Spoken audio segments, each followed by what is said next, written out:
हमारे घर पे जो डेली दूध आता है वो दूध अचानक से कभी कभी फट जाता है। तो जो उस दूध का छेना होता है उस छेने से मैं कभी कभी सब्जी, पराठे या फिर इस तरह से मिठाइयाँ बना लेती हूँ। ये रुई जैसे सॉफ्ट और स्पंजी दिखने वाला रसगुल्ला घर पे दूध फट गया था उसी छेने से बनाई हूँ। अगर आप भी चाहते हैं कि घर पे जो अचानक से दूध फट जाता है उसका कुछ न कुछ बनाएं या फिर ऐसे ही सॉफ्ट और स्पंजी रसगुल्ले बनाएं, तो चलिए देखते हैं। कल जो दूध आया था उसमें से थोड़ा सा दूध बच गया था, फिर भी ये 1 लीटर करीब दूध पड़ेगा। सुबह सुबह सोची थोड़ा सा गर्म कर देती हूँ तो ये अचानक से ये देखिए फट गया है।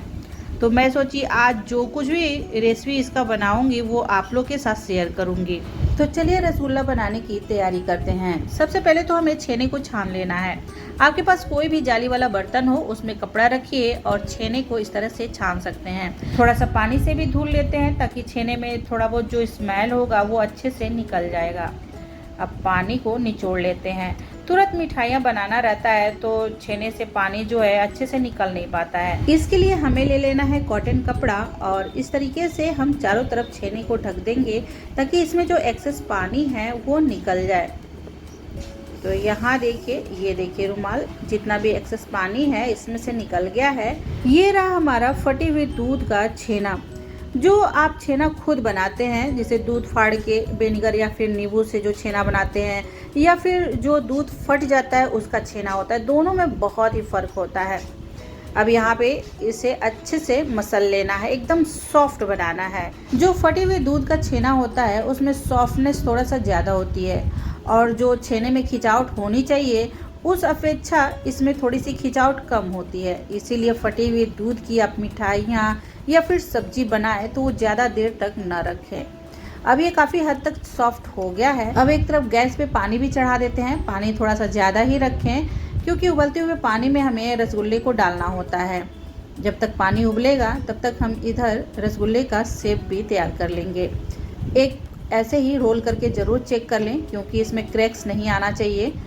अब आप चाहें तो किसी चीज़ से नाप के या फिर ऐसे भी आप रसगुल्ले का शेप दे सकते हैं। ऐसे अगर आप रसगुल्ले बनाओ तो थोड़ा सा छोटा बड़ा हो जाता है, लेकिन किसी चीज़ से नाप के बनाओ तो किसी भी मिठाई का शेप जो होता है एक बराबर आता है। तो यहाँ पे हम रसगुल्ले को ये जो टीस्पून है इससे नाप के ही तैयार करेंगे ताकि हमारा जो रसगुल्ला है वो एक बराबर बने। रसगुल्ले का शेप बनाते समय जो छेने का पेड़ा हाथों में लें उसे शुरू में अच्छे से मसलें, उसके बाद से सॉफ्ट हाथों से रसगुल्ले का शेप तैयार करें। इस तरीके से रसगुल्ले में बिल्कुल भी क्रैक्स नहीं आती है, बहुत ही अच्छे से बनके तैयार होता है। अब यहाँ पे देखेंगे तो पानी में अच्छे से उबाल आने लगा है, तो इसमें एक एक करके हमें रसगुल्ले का जो शेप तैयार किए हैं डाल देना है और गैस के हाई फ्लेम पर ढक कर रख देना है।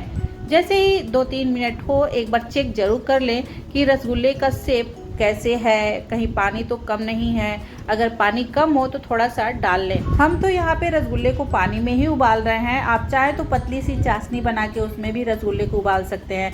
जैसे कि आप 1 कप चीनी लें और उसमें 4 कप पानी डाल दें। इस मात्रा में आप चाशनी बनाएं और उसमें रसगुल्ले को उबाल सकते हैं, पर यहाँ पे हम पानी में ही, सिंपल पानी में उबाल रहे हैं।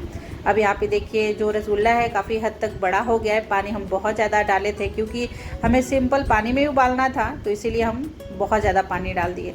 लेकिन अगर आप चाशनी बना रहे हैं तो थोड़ा सा कमी में ही तो बनाएंगे और चाशनी का यूज भी कर सकें। यहाँ पे देखिए अब इससे ज़्यादा हम रसगुल्ले को नहीं उबालेंगे क्योंकि ये फटे हुए दूध का छेना है, इसीलिए क्रैक्स इसमें बहुत ही जल्दी आ जाते हैं।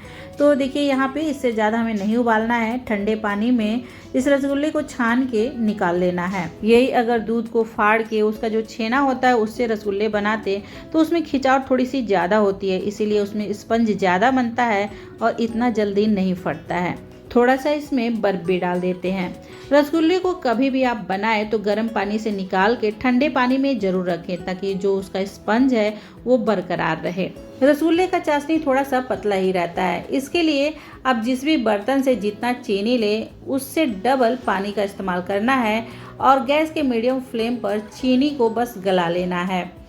और जैसे ही आपको लगे कि चीनी अच्छे से गल गया है, समझिए रसगुल्ले का जो चाशनी है वो बहुत ही अच्छे से बन के तैयार है। चाशनी में यहाँ पे हम 8 से 10 बूंद केवड़ा जल का इस्तेमाल कर रहे हैं। आप चाहे तो छोटी इलायची पाउडर का भी इस्तेमाल कर सकते हैं। अब चाशनी को हमें ठंडा हो जाने देना है। 1 घंटा हो गया करीब हमें रसगुल्ले को ठंडे पानी में रखे हुए, और ये देखिए इसमें बहुत ही अच्छे से स्पंज आया है। ऐसे ही करके रसगुल्ले से पानी को निचोड़ लेना है और ठंडे चाशनी में डाल देना है।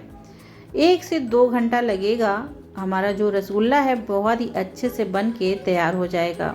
यहाँ पे देखिए पानी से निचोड़ के जैसे ही हम रसगुल्ले को चाशनी में डाल रहे हैं, बस थोड़ी देर बाद ही ये फूलने लग रहा है। अब रसगुल्ले को ढककर 2-3 घंटे के लिए रहने देंगे ताकि हमारा जो रसगुल्ला है चाशनी में अच्छे से सेट हो जाए। तो ये रहा हमारा बहुत ही सॉफ्ट और स्पंजी रसगुल्ला। ये देखिए बहुत ही अच्छे से बनके तैयार हुआ है। इस रसगुल्ले को देख के कोई कह ही नहीं सकता है कि ये फटे हुए दूध के छेने से बना हुआ रसगुल्ला है। ऐसे ही करके आप बहुत सारी मिठाइयाँ, सब्जी, मतलब पराठे या फिर आटे में गूँथ के भी बना सकते हैं। जैसे भी चाहें फटे हुए दूध का जो छेना होता है उसका इस्तेमाल कर सकते हैं। अब ये देखिए इस रसगुल्ले में हम आपको स्पंज दिखा रहे हैं, एकदम रूई जैसा स्पंज आता है, ये देखिए। और ये रसगुल्ला जो है बहुत ही अच्छे से बनके तैयार हुआ है। इस रसगुल्ले को आप देख के कह ही नहीं सकते हैं कि मार्केट के रसगुल्ले से थोड़ा सा भी कम है, बहुत ही ज़्यादा टेस्टी बनता है। तो आप भी बनाएं ऐसे ही फटे हुए दूध से मिठाइयाँ, सब्जी या फिर कुछ ना कुछ बनाए, ज़रूर फेंके ना। आपको कैसी लगी हमारी बनाई हुई फटे हुए दूध की ये रेसिपी, हमें कमेंट करके ज़रूर बताएं। अच्छा लगे तो ज़्यादा से ज़्यादा शेयर करें, लाइक करें। Thank you.